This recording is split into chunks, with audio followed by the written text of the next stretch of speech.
eliminación de sales biliares, agua y demás por los hepatocitos. ¿Qué pasa acá? Nosotros tenemos dos tipos de colestasis. Vamos a tener a una colestasis intrahepática cuando lo que está causando esta éstasis es alguna patología dentro del hígado mismo, o una colestasis extrahepática, cuando el problema no es la producción de la bilis, sino más bien afuera, en esos conductillos que lo están llevando hacia el duodeno. ¿Sí?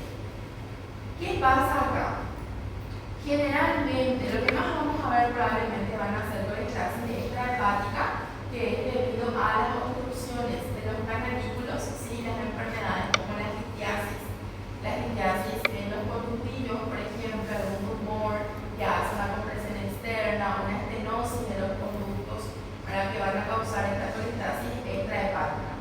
La intrahepática, por su parte, en clínica médica lo que se puede observar en algunos casos, la colestasis intrahepática se puede ver en los casos de cirrosis biliar primaria, donde yo tengo un problema, una alteración en el canalículo, ¿sí? En el canalículo mismo que está cerca del hepatocito.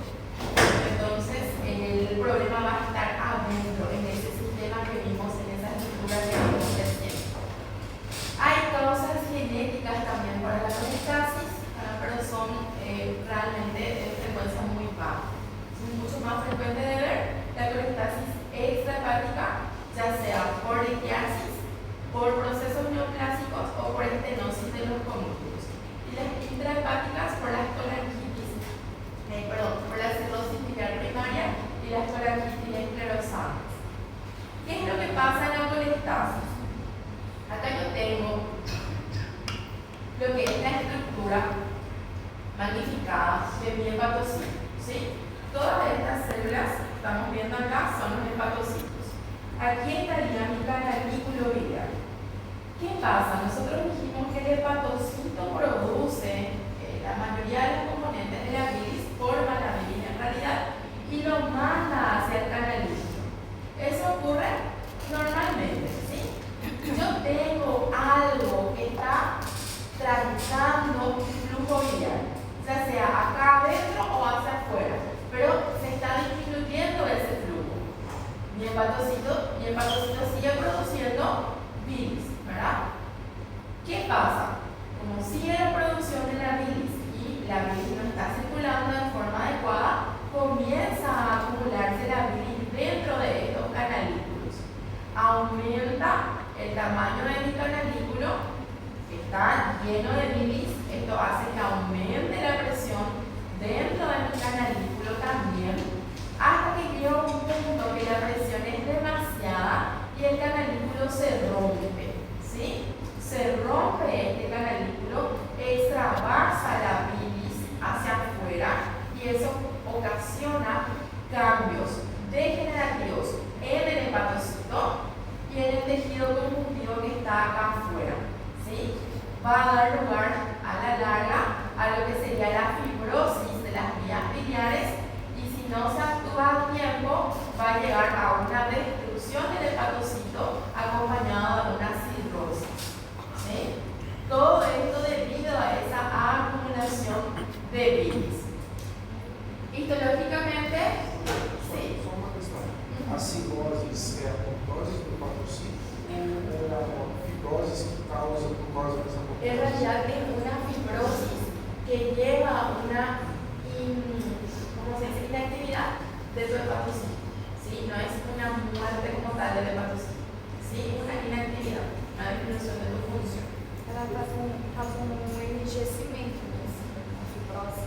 Y ponele algo más acelerado, para decirte que en todo lo que es funcional está reemplazado por tejido conjuntivo, entonces deja de funcionar esa célula, ¿sí? Y todo es tejido conjuntivo. ¿Está bien? Eso sería una cirrosis, por ejemplo. E a partir daí, se fizer um tratamento correto, ele tem chance de se De recuperar es poco probable. Depende otra vez, creo que hoy no tenemos cirrosis, pero hay estadios otra vez dentro de la cirrosis, ¿sí? Hay cirrosis que ya no se solucionan con fármacos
paciente tiene colestasis? Casi siempre al paciente lo que le molesta es el prurito, ¿sí? Viene porque le pica todo, le pica la mano, le pica todo el cuerpo, no mejora con nada. Ahí vos mirás y aparte de ese prurito te das cuenta que de repente tiene una ictericia leve, hay un cambio pequeño en la coloración de la mucosa conjuntival, a veces no tienen una ictericia visible en la piel todavía, pero ya se puede ver de repente la coloración amarillita de la conjuntiva del ojo, de lo ocular, ¿sí? Y ahí nosotros es donde vamos a comenzar a estudiar y a pedir los distintos estudios que vamos a ver enseguida, laboratoriales, para poder diagnosticar si es que estoy o no estoy ante una colestasis. El más frecuente, como les dije, es el prurito, que es debido a la liberación de ácidos biliares en el plasma, ¿sí? Y esto recorre por todo el cuerpo y genera esa sensación de picazón. También en algunos casos avanzados pueden tener los xantomas, ¿sí? Los xantomas, que son pequeños cuerpitos de tejido adiposo, pueden estar en el ojo. Cuando están en el ojo se llaman xantelasma, que es el xantoma que está en el ojo, ¿sí? Es lo mismo. O puede estar distribuida por cualquier otra parte del cuerpo, ¿sí? Bueno, que también puede tener, y pensando un poquitito en las funciones del hígado, para poder tener de repente alteraciones en el metabolismo, deficiencias nutricionales por alteraciones en el metabolismo de las vitaminas, puedo en estadios avanzados de tener algunos trastornos de la coagulación, ¿sí? Para eso yo le voy a pedir los estudios laboratoriales, le voy a pedir un perfil hepático que les voy a mostrar enseguida, ¿sí? Y les voy a pedir lo que sería tesis sanguínea para ver cómo está su coagulación, ¿sí? Les voy a mostrar enseguida, vamos a volver otra vez con esto. Bueno, el proceso de la eliminación de la bilirrubina, ¿sí? Esto también probablemente ya lo vieron. Nosotros sabemos que la bilirrubina es el producto de la degradación de los eritrocitos viejos, ¿sí? La hemoglobina que está acá dentro se descompone, forma primeramente la biliverdina. Ya la biliverdina misma se transforma en el hígado en una bilirrubina libre. Es la bilirrubina, antes de llegar al hígado en el plasma, se transforma en una bilirrubina libre, ¿sí? Bilirrubina libre o no conjugada. Y quiero que pongan y anoten ahí al lado que esta bilirrubina libre no conjugada es la bilirrubina indirecta, porque el laboratorio informa como bilirrubina indirecta o bilirrubina directa, no nos pone así, libre, conjugada, nada de eso. Entonces, bilirrubina libre, no conjugada o indirecta. ¿Qué pasa con esta bilirrubina libre, no conjugada o indirecta? Ella no es soluble en plasma, entonces tiene que ser transportada por nuestra albúmina. La albúmina la agarra a la bilirrubina libre, le lleva al hígado.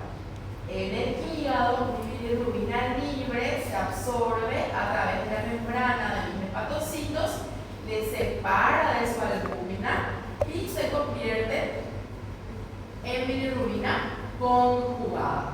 La bilirrubina conjugada es la bilirrubina directa, ¿sí? Mi bilirrubina directa sí ya es soluble en bilis. Ella se elimina, o sea, sale a través de la bilis, dándole su color, le da ese color verdoso a la bilis y va a hacer todo el trayecto de la bilis hacia afuera, hacia el intestino. ¿Cómo vamos a eliminar nosotros esta bilirrubina? Justamente porque sale a través de los conductos biliares hacia el intestino delgado. Llega al intestino delgado y mi bilirrubina conjugada va a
iguales para la directa y para la indirecta. ¿Está bien? Ese es el concepto normal de lo que tenemos que tener. Bueno, ¿qué pasa si mi bilirrubina no se elimina o se produce demasiado y esa producción supera mi capacidad de eliminar la bilirrubina? Y es donde viene esta manifestación que es la ictericia. ¿Sí? ¿Cuál es la definición de la ictericia? La ictericia es la coloración amarilla de la piel y de las mucosas. ¿Sí? Generalmente es por el aumento de bilirrubina en sangre. Ahora bien, puede ser por una falta o una eliminación inadecuada de mi bilirrubina, algún problema de eliminación, o un exceso de mi producción de la bilirrubina. ¿Sí? Esas son las dos causas principales. Como les dije recién, hay veces que el paciente todavía no se nota o todavía no tiene unas concentraciones importantes de bilirrubina, por lo tanto no se ve en la piel todavía la ictericia, pero nunca miente en los ojos. ¿Sí? ¿Está? Generalmente hay una avidez por los tejidos fibróticos, ¿sí? Para la bilirrubina. Entonces viene la bilirrubina primero en el tejido fibrótico. Y justamente la esclerótica tiene muchas fibras elásticas, ¿sí? Entonces va a ser el primer sitio donde yo voy a poder detectar la ictericia. ¿Está bien? Miren siempre los ojos entonces del paciente, por más de que todavía la coloración no esté afectada. Ayuda muchísimo a las personas que son más morenitas también, ¿sí? Porque generalmente en ellos no se nota mucho el cambio de coloración en la piel. Entonces miramos los ojos, están un poquito amarillitos, bueno, entonces probablemente hay una bilirrubina aumentada, sea la causa que fuere. ¿A partir de cuánto o de qué valor de bilirrubina yo veo ictericia? Veo cuando mi bilirrubina está entre 2 a 2.5, ¿sí? 1.5 valor normal, 2 a 2.5 yo ya puedo ver cambios a nivel de mi esclerótica.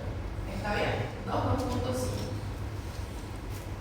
Bueno, las causas de la ictericia. 5 causas tienen que venir en mi mente cuando hablo de ictericia. 1. Destrucción excesiva de los eritrocitos. ¿Sí? Demasiado se está eliminando eritrocitos, se está liberando hemoglobina, entonces se está produciendo mucha bilirrubina. ¿Sí?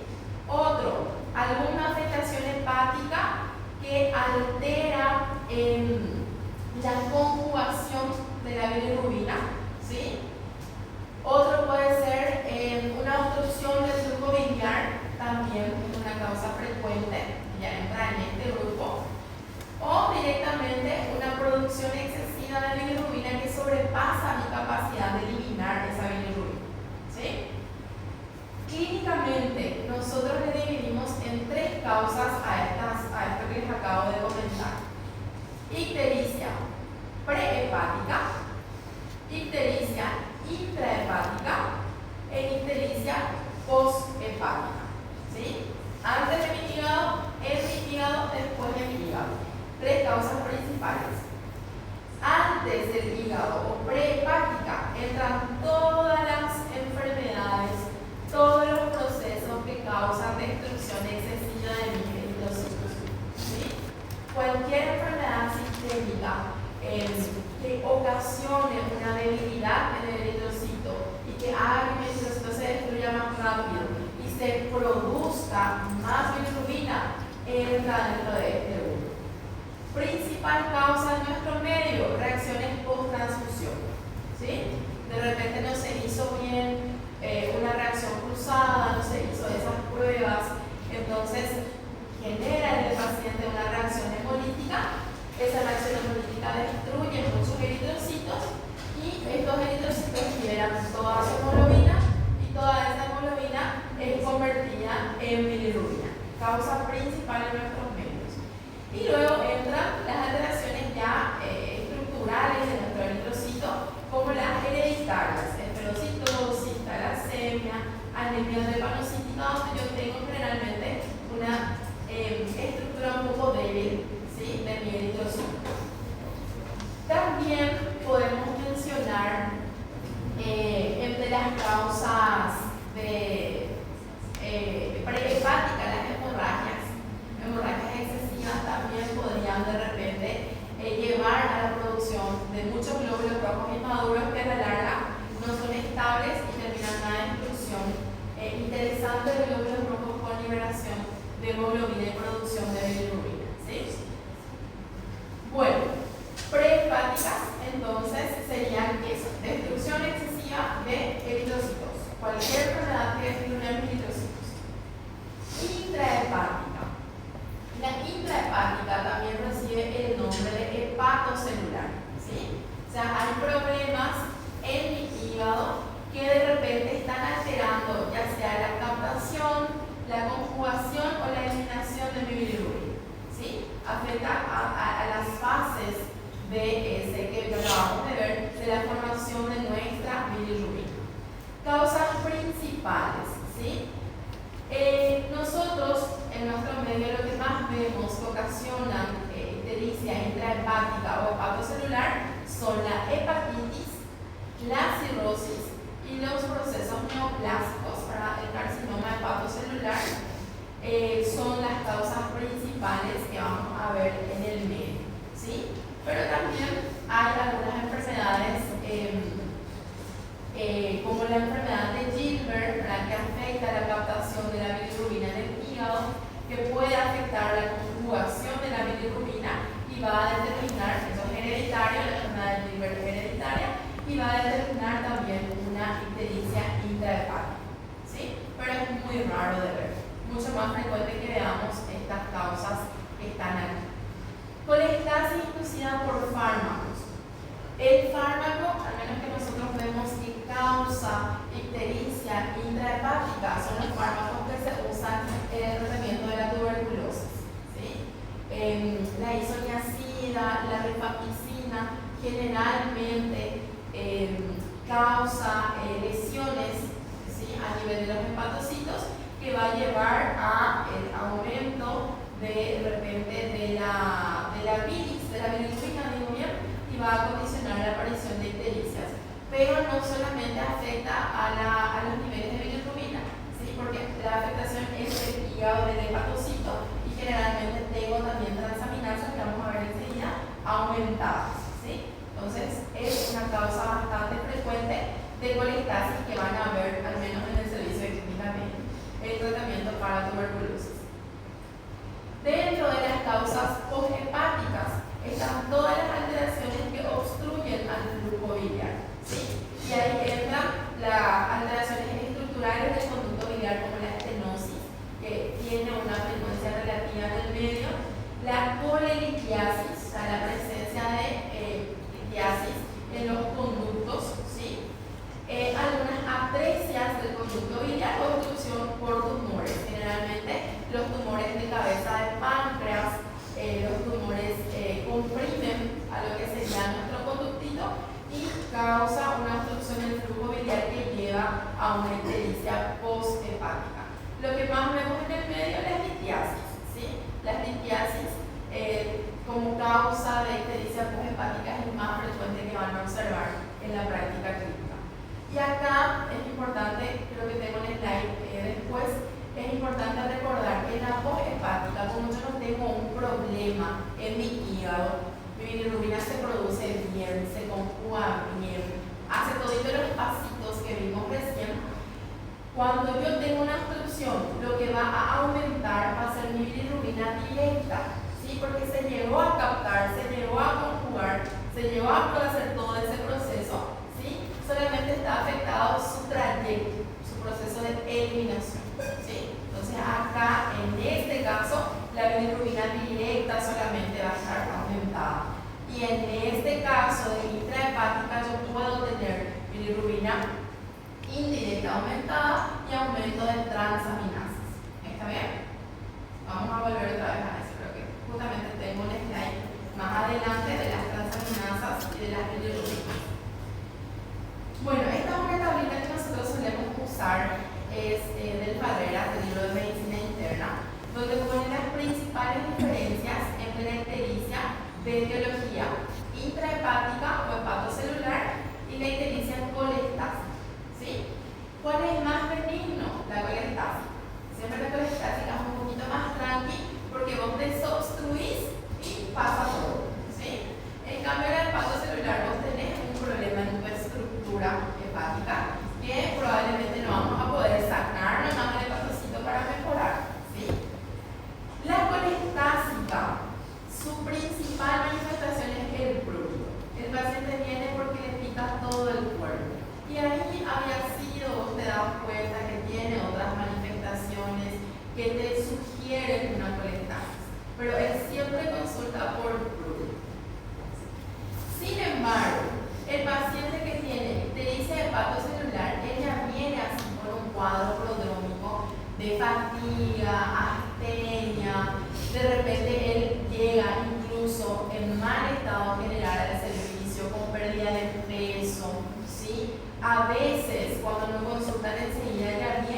tiempo de protrombina puede estar alterado en ambas situaciones, ¿sí?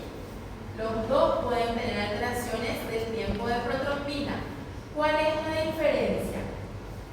En la colestásica, vuelvo a insistir, yo no tengo un problema en mi laboratorio, tengo una obstrucción, ¿sí? Si yo tengo una ATP alterada en mi ictericia colestásica, yo le pongo vitamina K, que es importante para los factores de coagulación, y mejora, ¿sí? Responde súper bien a mi vitamina K.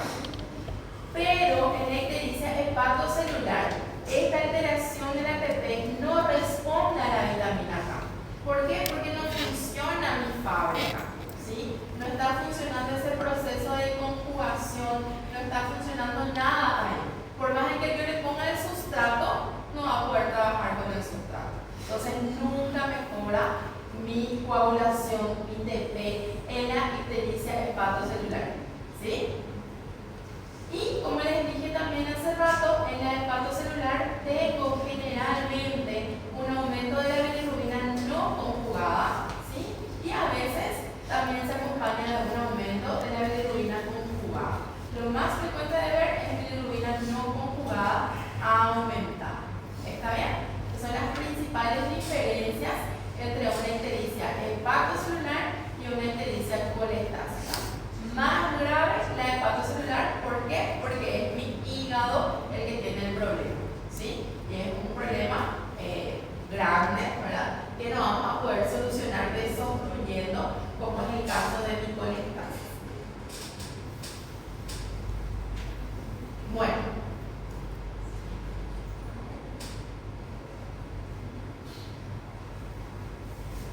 ¿Cómo yo voy a evaluar la función hepática? La función hepática se evalúa pidiendo estos laboratorios, ¿sí?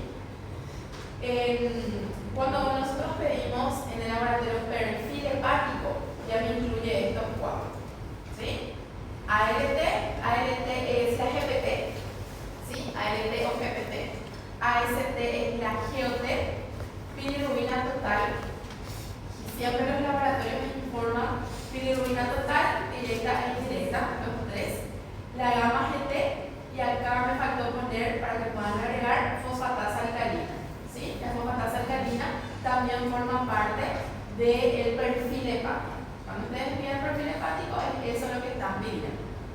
Pero como nosotros sabemos que el hígado también produce proteínas, también produce factores de coagulación, es importante pedir perfil proteico y clases. En la clasis nos informa el tiempo de protrombina, que es el que suele estar afectado en alteraciones hepáticas. Entonces, con estos estudios de sangre, yo ya voy a tener una idea de cómo está ese hígado. La ALT, y eso quiero que recuerden, la ALT es un indicador muy específico de inflamación hepática, ¿sí? Si mi ALT, que es lo mismo que GPT, está aumentada, puedo pensar que ese hígado está inflamado, por la causa que fuera, yo después tengo que buscar, pero es un marcador muy importante de inflamación. Mi AST, que es lo mismo que GOT, a mí me va a servir muchísimo en los pacientes etilistas, ¿sí? Por ejemplo,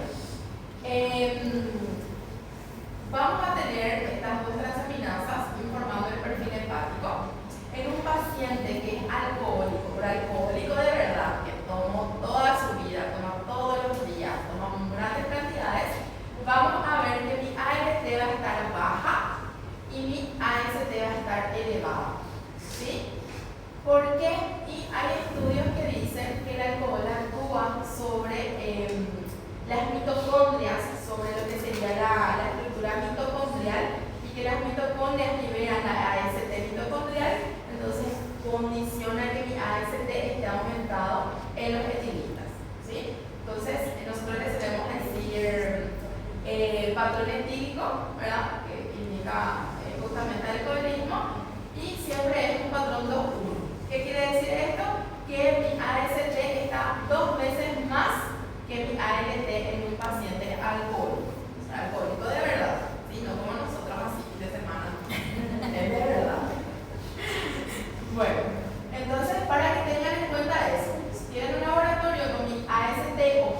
aumentadísimo y mi ALT ahí nomás, probablemente es etilista el paciente.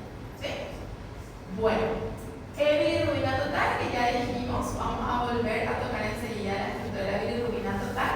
La bilirrubina depende, si tengo aumentadora indirecta o la directa, me va a estar indicando una colestasis intrahepática o una extrahepática. Gamma GT generalmente evalúa la función excretora del hígado.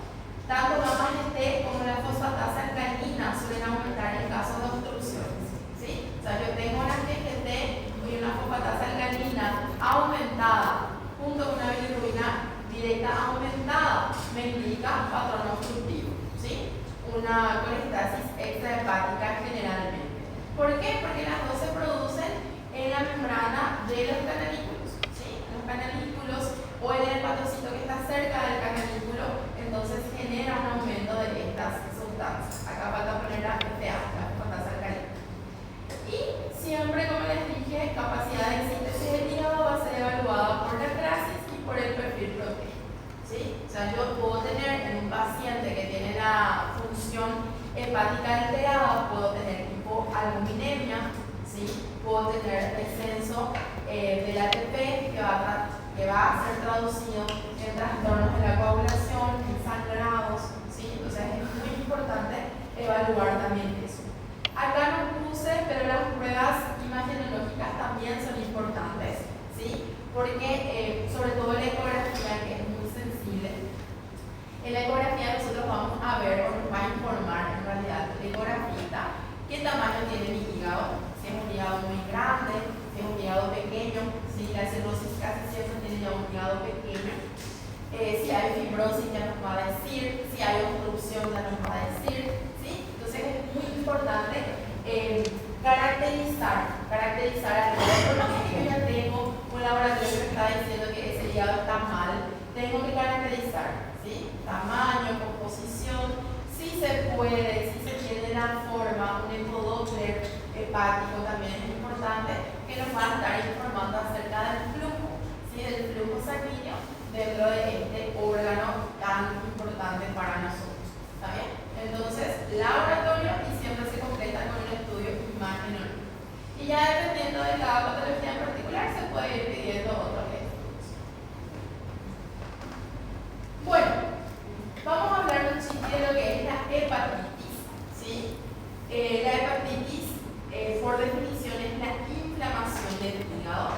¿Sí? Puede ser causada por una gran cantidad de causas, para la redundancia. Lo más frecuente en nuestro medio es la hepatitis viral, los virus que son hepatotropos, ¿sí? Que afectan a los hepatocitos. Ya sabemos que el virus de la hepatitis A, B, C, D, E, ¿verdad? Que son justamente uno de los más, o las causas principales de hepatitis. Dentro de todas ellas, la que más nos importa, porque generalmente por la cantidad de diagnósticos que hay ahora, y dos por la gravedad, hepatitis B, ¿sí? Hay hepatitis que son producidas también por mecanismos inmunitarios, para la hepatitis autoinmune, por reacciones farmacológicas, por los fármacos que tienen ese metabolismo de eliminación hepática, sobre todo, como les dije, en nuestro medio los fármacos utilizados para el tratamiento de la tuberculosis, y las que son secundarias de alteraciones sistémicas, ¿sí? O sea que hay otro problema en otra parte del cuerpo que termina generando una hepatitis reaccional, ¿sí? ¿Quiénes suelen producir, por ejemplo, hepatitis secundaria de alteraciones sistémicas? Los inmunodeprimidos. Generalmente los pacientes con VIH, los pacientes que de repente tienen un cuadro de citomegalovirus, alguna infección por el Epstein-Barr, terminan generando una hepatitis reaccional, ¿sí? Vamos a nosotros a enfocarnos hoy en las hepatitis virales. Vamos a ir viendo rapidito. Las hepatitis víricas, la del tipo A. La hepatitis vírica del tipo A no es tan frecuente ya en nuestra etapa adulta, se ve mucho más en los niños, ¿sí? Es ocasionado por un virus, para que es el virus de la hepatitis A, que es un virus pequeñito, que tiene una sola cadena de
Después de este periodo de un mes prácticamente, nuestro virus se replica en el hígado y termina eliminando. Se termina eliminando a través de las heces, ¿verdad? En las primeras 2 semanas más o menos después de este periodo de incubación. Las vías de transmisión más frecuentes, siempre beber agua contaminada o comida que viene del agua contaminada. ¿Sí? Al veces el agua con el agua contaminada y terminó en nuestra mesa. Las manifestaciones clínicas son demasiado leves. Cuanto más pequeño sea el niño, menos síntomas va a tener. ¿Sí? Generalmente los niños menores de 6 años pasan asintomáticos, ni siquiera se nota.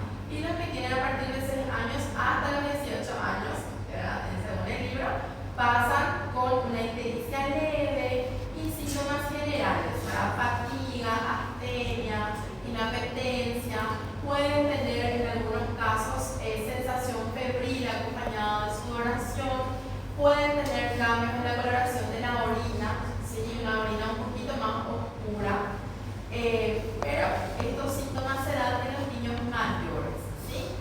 Generalmente hay que tener en cuenta que la hepatitis A no se cronifica, ¿sí?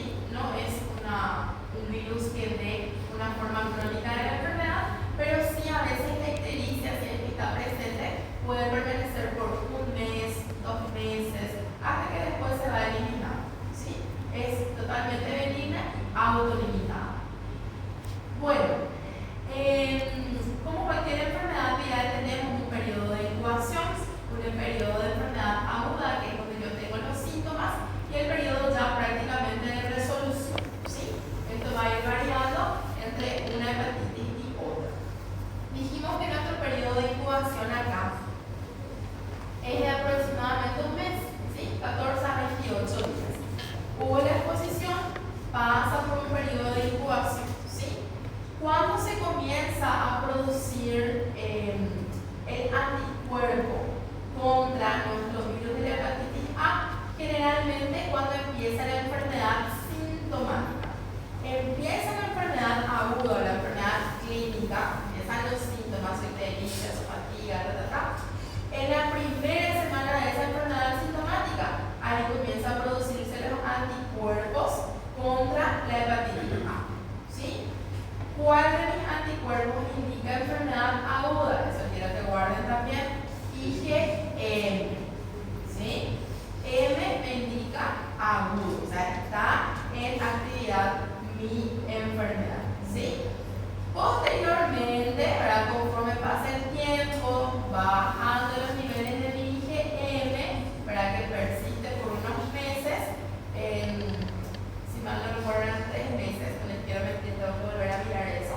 Creo que eran 3 meses de persistencia de mi IgM y comienza a aumentar mi IgG. Cuando aparece el IgG, aparece después del primer mes. ¿Sí? Después del primer mes comienza a dosarse o a producirse la inmunoglobulina G, anti-VHA, y este comienza a ascender. ¿Sí? ¿Qué indica? Que persiste durante toda la vida. ¿Sí? ¿Qué indica que yo dose en un paciente el IgG anti-VHA? Me indica que hay una inmunidad, que ese paciente tuvo alguna vez el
posibilidad de llevar a ese hígado a una fibrosis, de llevar a ese hígado a una cirrosis, de llevar a ese hígado a una falla hepática, ¿sí? O sea, es más grave que lo que vimos recién, que es la hepatitis A.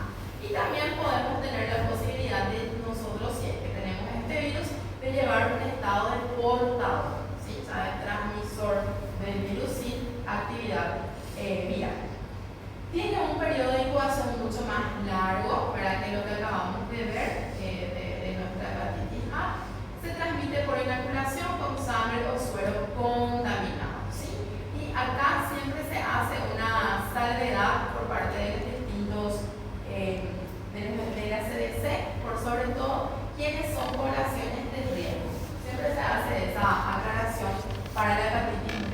Nosotros, por ejemplo, somos población de riesgo, ¿sí? Personal sanitario que está en contacto con fluidos corporales, con la sangre, con jeringa, gente que trabaja con los pacientes dializados, ¿sí? También podemos mencionar las personas que usan drogas endovenosas, las personas con múltiples parejas sexuales, ¿sí? También entran dentro de esta población de riesgo, ¿sí?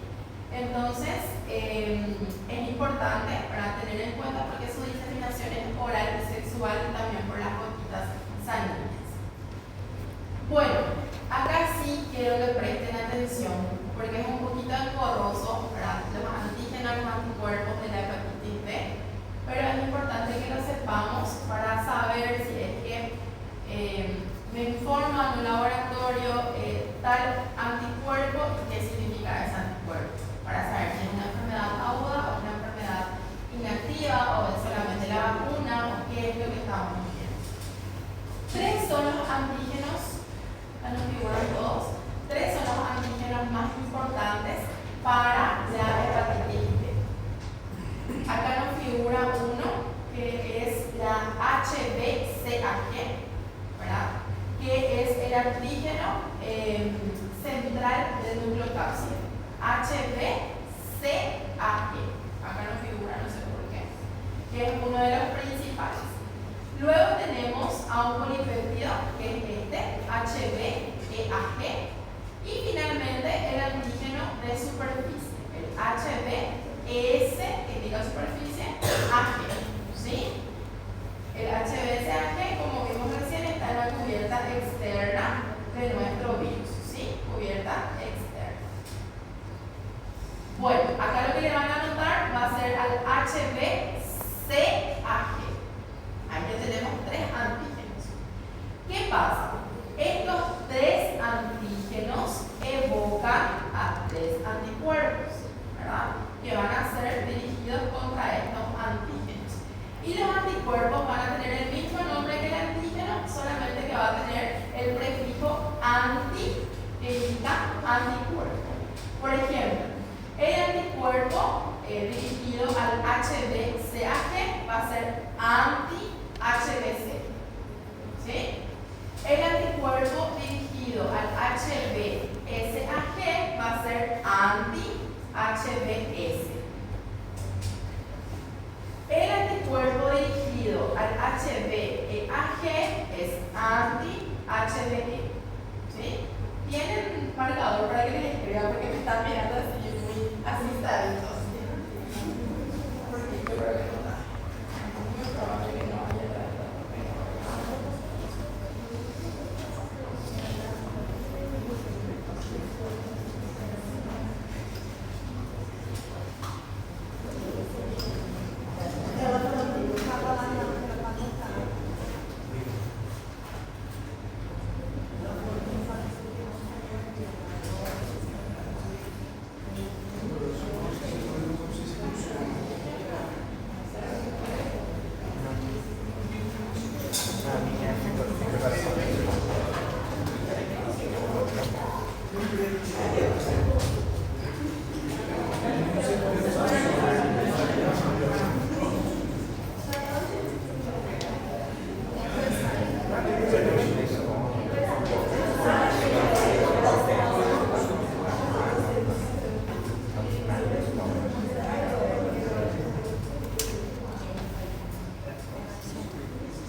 indica indica que en este periodo de tiempo continuó de repente la replicación del virus y ya es algo crónico. ¿Sí? Primer concepto entonces. HBsAg, que es el del medio, aparece antes del inicio de los síntomas, se mantiene 3 a 6 meses, dependiendo del libro que leamos. 6 meses es el tiempo que da el Farreras, y después tiene que desaparecer. Si no desaparece, cronicidad. ¿Sí? Bueno, lo siguiente, HBeAg. ¿Cuándo aparece mi HBeAg? Generalmente aparece con los síntomas.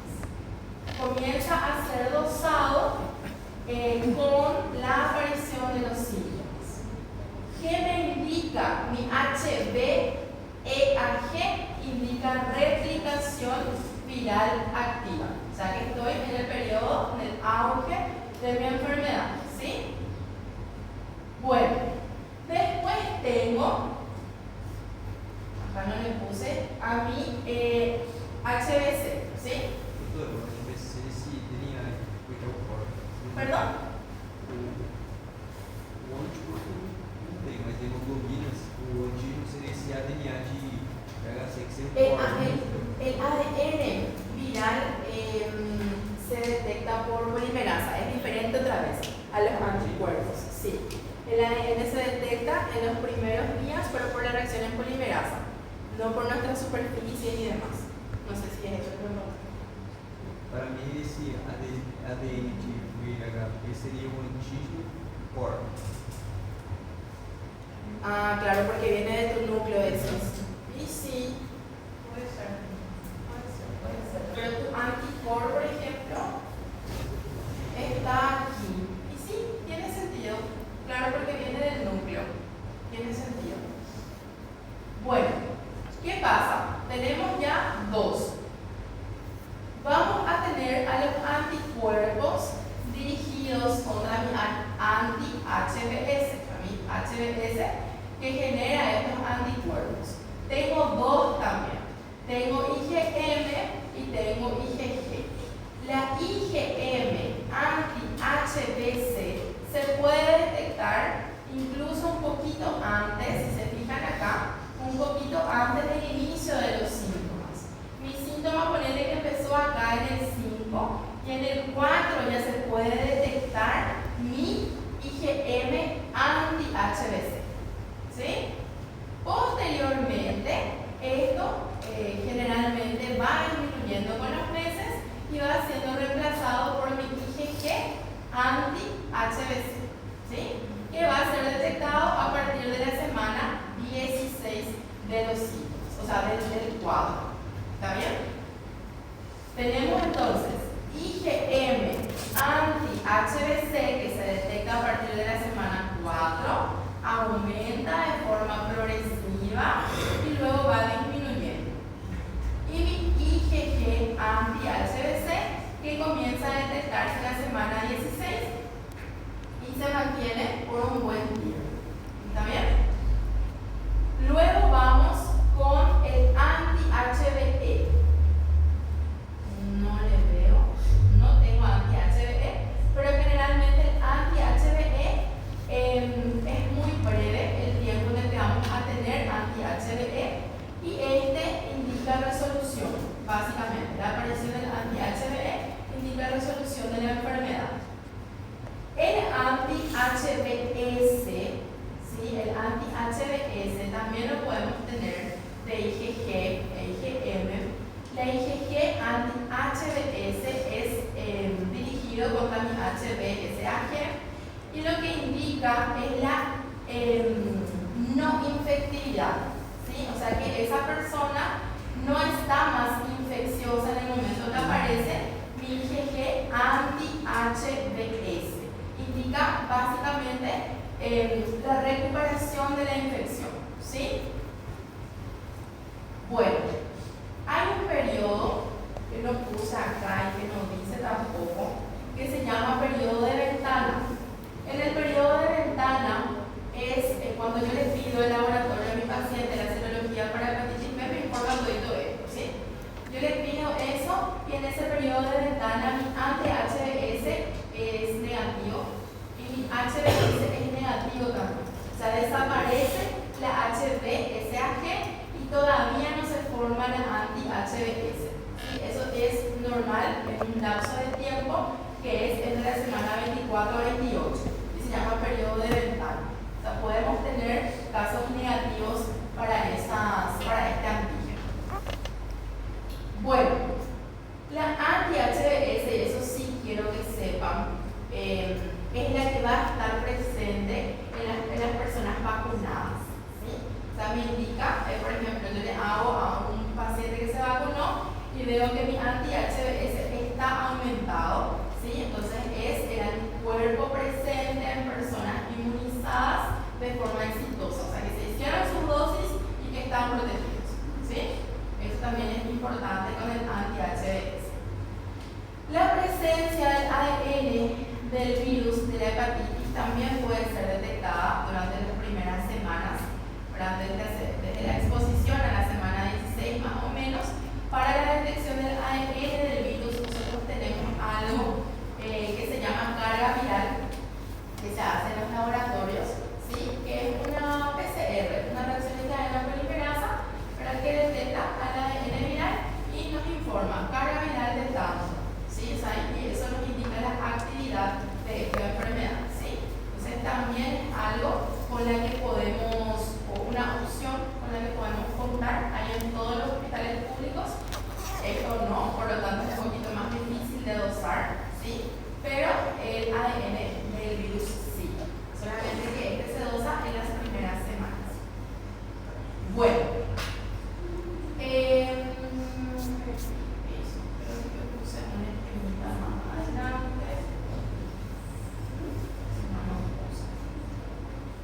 bueno, entonces, estos van a ser los antígenos y los anticuerpos que nos van a indicar infección aguda, algo crónico, ¿sí? O si la persona solamente está vacunada y no tiene el virus. ¿Está bien? Yo voy a traerles, no sé si traje hoy, creo que traje, algunos casos para que vayamos de repente practicando esto, porque como no muchísimo hasta ahora, yo miro así y me quedo HBS. Es un poquito engorroso, pero voy a traer casos clínicos para ir practicando, ¿sí? Para ver cuánto es una infección aguda, cuánto es un estado de portador o cuánto solamente tiene la vacuna y salió positivo en mi examen. ¿Está bien? Vamos a volver aquí otra vez. Tenemos una vacunación, o sea, las vacunas disponibles para la hepatitis B. Tenemos una población a la que está destinada esta vacuna. Lo importante es que brinda una protección a largo plazo, estamos hablando de más de 20 años, ¿sí? Y la recomendación está a este grupo de personas. Personas con exposición sexual, alto riesgo de infección por vía sexual. Generalmente personas con múltiples parejas, personas que de repente son parejas de alguien que tiene la enfermedad activa, ¿verdad? De repente, y sí, son múltiples parejas, enfermedad activa, exposición mucosa o percutánea sanguínea. En este grupo entra el personal de blanco, ¿sí? El personal sanitario, la gente que trabaja en los centros, la gente que trabaja con la gente de diálisis, para donde todo es contacto con fluido. Entonces también entramos, ¿sí? Dentro de este grupo de personas de riesgo. Es muy importante cuando comiencen a ir a los hospitales que tengan su doble dosis de la vacuna, ¿sí? Para evitar, porque siempre pasan lastimosamente los accidentes, los pinchazos, ¿sí? Entonces de esa manera nosotros ya estaríamos protegidos con la inmunización. Y las personas que viajan a regiones endémicas, ¿sí? Personas que viajan a regiones endémicas, y también acá me faltó poner los pacientes inmunodeprimidos, ¿sí? Pacientes con VIH, pacientes diabéticos, todos los inmunodepresiones que se les ocurra, que también estén inmunizados contra la hepatitis, ¿sí? Hay también una que nos usa aquí, que hay una inmunoglobulina que se usa como exposición. Justo tuve yo un accidente, un pinchazo, y yo sé que esa persona, le hice su test, salió acá nosotros tenemos un programa que se llama ProNacida, que es un programa de tipo de enfermedades, ¿verdad? Entonces nosotros nos vamos, nos registramos ahí, se nos hace la prueba y se nos da una inmunoglobulina post-exposición, ¿sí? Y se hace en conjunto con una vacunación. Se hace una vacunación, inmunoglobulina, vacunación, ¿sí? Ese sería el sistema. Generalmente esta inmunoglobulina debe ser administrada en el lapso de 7 días de post-exposición. Pasados esos 7 días ya no sirve de nada. ¿Está bien? Entonces, si algún día les pasa, sepan que existe un programa en el hospital regional que se llama ProNacida y que ahí pueden acudir si es que tienen algún tipo de accidente, ¿verdad? Con algún tipo de objeto cortopunzante y sobre todo si saben que la persona es VHV, ¿sí? Luego tenemos al virus de la hepatitis C. El virus de la hepatitis C, aquí justamente están citadas, ¿verdad?, las principales vías de transmisión. Lo más importante, o lo que por mucho tiempo se tuvo como vía principal de transmisión, fueron las transfusiones, ¿sí? Un tiempo antes, allá por los 1900, cuentan los libros que era muchísima la tasa de infección del virus de la hepatitis C por transfusiones, pero eso ahora se disminuyó prácticamente a cero con todas las pruebas que se hacen antes, ¿verdad?, para el primo derivado. Entonces, eso básicamente hoy en día ya es inexistente prácticamente la transmisión de hepatitis C por transfusiones. Sí, por procedimientos médicos inseguros, no se tuvo en cuenta todos los métodos de protección, consumo de drogas intravenosas, que es una de las causas principales en los países con desarrollo, comportamiento sexual de alto riesgo, ¿sí? También transmisión transplacentaria en un porcentaje bastante bajo, 4%, transmisión por funciones accidentales, transmisión de pequeñas cantidades de sangre durante tatuajes y acupuntura. Son una de las causas de repente principales, por decirlo así, de la transmisión de la hepatitis C, ¿sí? Comportamiento sexual de alto riesgo, solo para definir, generalmente hace alusión a las personas con múltiples parejas o una persona que tiene relación con alguien que está infectado, ¿sí? Sería un alto riesgo. Bueno, en cuanto a su periodo de incubación, es de 2 a 6 semanas, ¿sí? El promedio, en realidad, en los libros de medicina interna, lo lleva a este periodo de incubación hasta 12 semanas, ¿sí?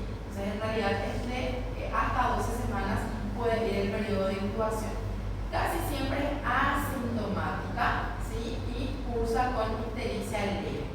¿Quién es asintomático? Sobre todo los jóvenes, ¿sí? Los jóvenes muchas veces solamente presentan fatiga, astenia, que lo confunde con el cansancio del día a día, ¿verdad? Como pasa desapercibido la infección aguda, la infección activa, ¿verdad? Pero, ¿qué pasa con esto? Que 80% de los pacientes que desarrollaron o que tienen hepatitis C cronifican. Y a la larga les va a dar problemas. Ellos pueden ser que no se hayan dado cuenta de cuando se dio la infección aguda, pero el 80% cronifica y va a dar alteraciones posteriores ya en la edad un poco más adulta. Solamente un porcentaje muy bajo supera la infección, ¿sí? ¿Y quiénes son los que generalmente superan la infección? Los niños, ¿sí? Los niños, los jóvenes, adolescentes que de repente se contagiaron por algún motivo por hepatitis C, ellos son los que suelen recuperar. El resto cronifica. Las consecuencias más graves son estas que estamos viendo acá, ¿sí? Fibrosis, lleva a una cirrosis, a una hepatopatía terminal y puede ser asiento de un carcinoma hepatocelular, ¿sí? Hay factores propios del hospedero que predisponen a este ciclo que estamos viendo acá. Uno de ellos, el inmunodeprimido, ¿sí? El inmunodeprimido es muy probable que haga este ciclo de fibrosis, cirrosis, hepatopatía y poder llegar incluso al proceso neoplásico. También a los etilistas, ¿sí? El etilista crónico que se infecta otra vez con una hepatitis C es muy probable que llegue a una hepatopatía terminal, ¿sí? Vamos a hablar en la siguiente clase de las afecciones hepáticas por alcohol y la cirrosis para que puedan seguir un poquito también en esta. Bueno, acá no es tan complicado, ¿sí? La hepatitis C, los marcadores séricos lo podemos hacer. La prueba más precisa es medir al virus, ¿sí? al virus con la reacción en cadena polimerasa, ¿verdad? Este ARN viral está presente durante toda esta fase de infección, entonces el medir directamente al virus de la hepatitis C es la prueba más precisa y sensible. Pero como es muy cara, ¿sí? Dosar de repente al ADN, al PCR del virus, entonces ahí nosotros buscamos alternativas y solemos pedir anticuerpos. Pero lo específico es medir al virus, el PCR para el virus de la hepatitis C. El anticuerpo es el anti-VHC y comienza a aparecer a partir de los 2 meses, en realidad, acá figura en el 3, a partir de los 2 meses del cuadro, ¿sí? De la exposición.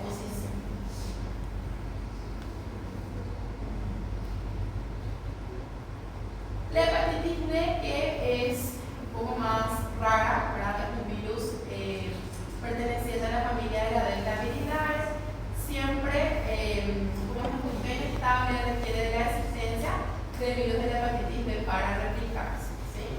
Causa hepatitis aguda y causa una hepatitis crónica, ¿sí? La hepatitis aguda generalmente puede coexistir con un cuadro agudo de hepatitis B, pueden estar juntas, ¿sí? Casi siempre están juntas. Y los cuadros crónicos que ya, voy a hacer una salvedad, voy a volver otra vez a hacer puede coexistir con el virus de la hepatitis B, ¿sí?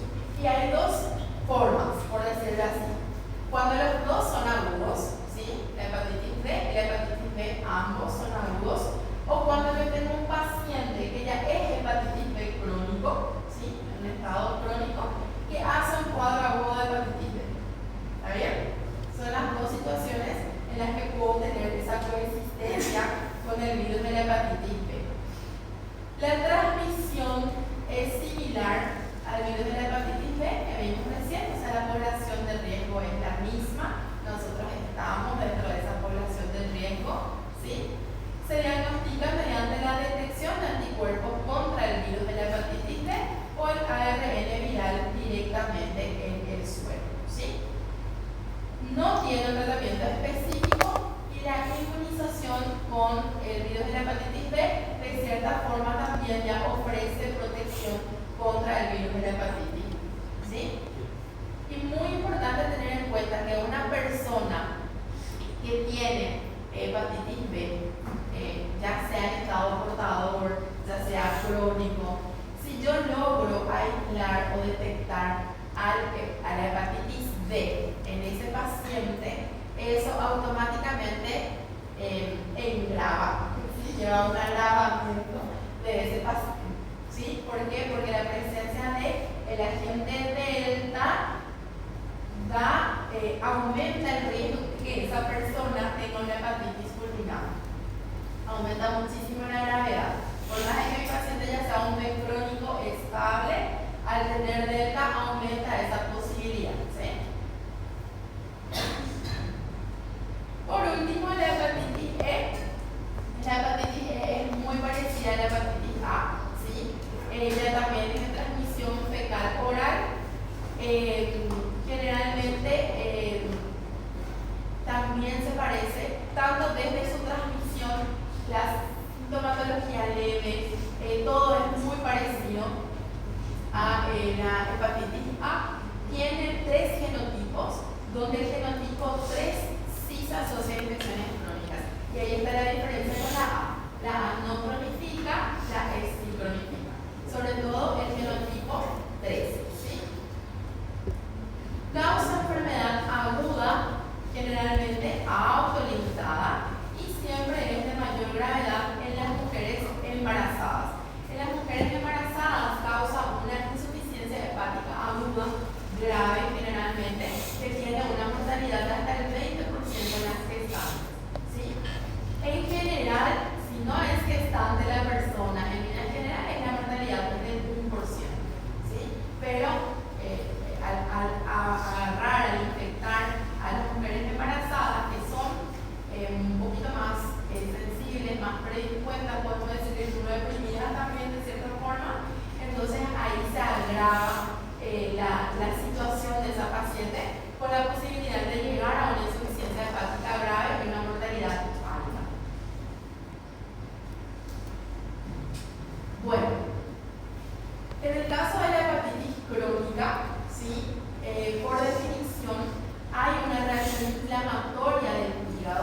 que duran más de 3 a 6 meses. ¿Sí? Eso me habla de cronicidad. ¿Cuáles son los virus que causan hepatitis crónica? Hepatitis B, hepatitis C y hepatitis B. ¿Sí? Podemos ponerle a la hepatitis E de cierta forma también, por más que no sea frecuente, pero ella también cronifica en el genotipo 3. ¿Está bien?